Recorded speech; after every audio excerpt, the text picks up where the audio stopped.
Thanks, Gregor. Afternoon, Dylan. As an OHL graduate, what was your reaction to yesterday's news that the league would not play this year? Yeah, disappointing. For all those guys. If it's your draft year, if you're an overager, just getting started, those ages, 16 to 20 are crucial in your development and wherever you end up, if it's pro, if it's college, if it's overseas, wherever it is. I think I can just look back at my experience and the way I was able to shape who I am today, not just as a player, but as a person off the ice. It was an amazing experience, and missing out on a full year of that, I can imagine it's very tough for everybody in that situation. So I feel for them for sure. And, I hope that everything can go smooth this summer with the world and they can get back at it. And I'm not sure how it's going to work eligibility wise for those guys, but, hopefully that they can, maybe get that year back some way, somehow. We'll go next to Ted Wyman from the Winnipeg Sun. Go ahead, Ted. Hi, Dylan. Do you hope to be able to use this 4-day break between games to your advantage, especially when Toronto has been playing several games this week? Absolutely. I think we went through the ringer. They were pretty good. Lots of games on the road, and just lots of games in general. And that really tested our group physically, but mentally, and we stood together and we stayed strong. We have a really good group, really close-knit group, and we have a great road record, and I think that speaks volumes to how close we are and just a veteran group that we have and the maturity of our group. So hopefully we use this in the right way, that we can be ready to play a team that's obviously played a few more games. I think you look at just our last game against Edmonton, we're coming off quite a few games and they have a week off, and obviously that game was right there for us, but I think we definitely had some tired legs, and it's pretty evident that they were pretty fresh. No excuse, obviously, but I think it's, that's just kind of the truth of the matter. So hopefully that we can use, I guess, our freshness to our advantage. We'll go next to Jason Bell from the Winnipeg Free Press. Go ahead, Jason. Hey, Dylan, thanks for this. Do you take stuff home with you at night if, let's say, the PK hasn't had a good night, if Connor McDavid's had a couple on you, and almost real eager to get to the film the next day, or are you able to kind of park that stuff? I usually, if things don't go my way or the team's way, I usually dwell on it probably that night, and then I try to flush it.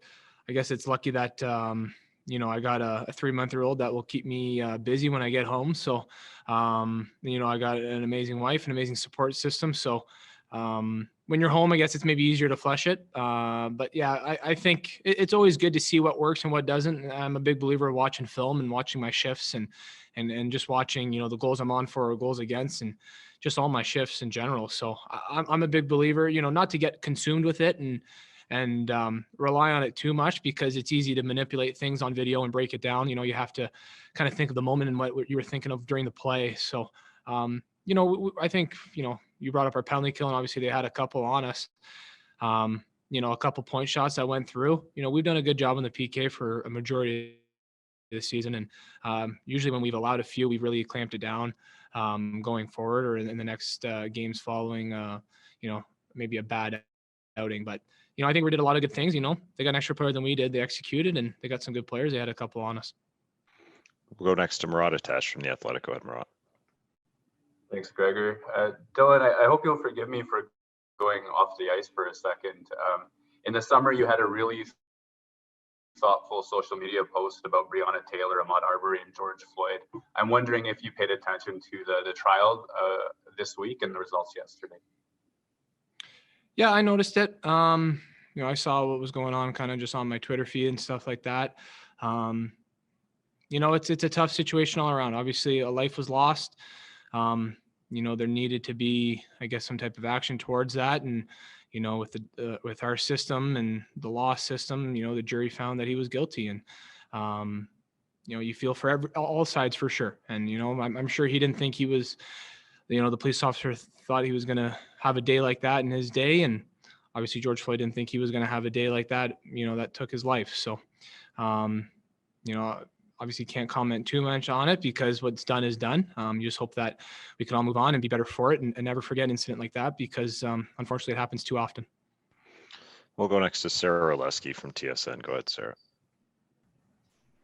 Hey Dylan, just wondering what you're expecting these next 2 games against the Leafs to be like. And we often talk, it seems, when you guys are playing Toronto about how this could be a battle for first on the line. And do you expect it to be any different given where we are in the season? No, I'm sure it's going to be a high intensity playoff atmosphere type game. They came in here and beat us 2 in a row when we played them, a month or so ago.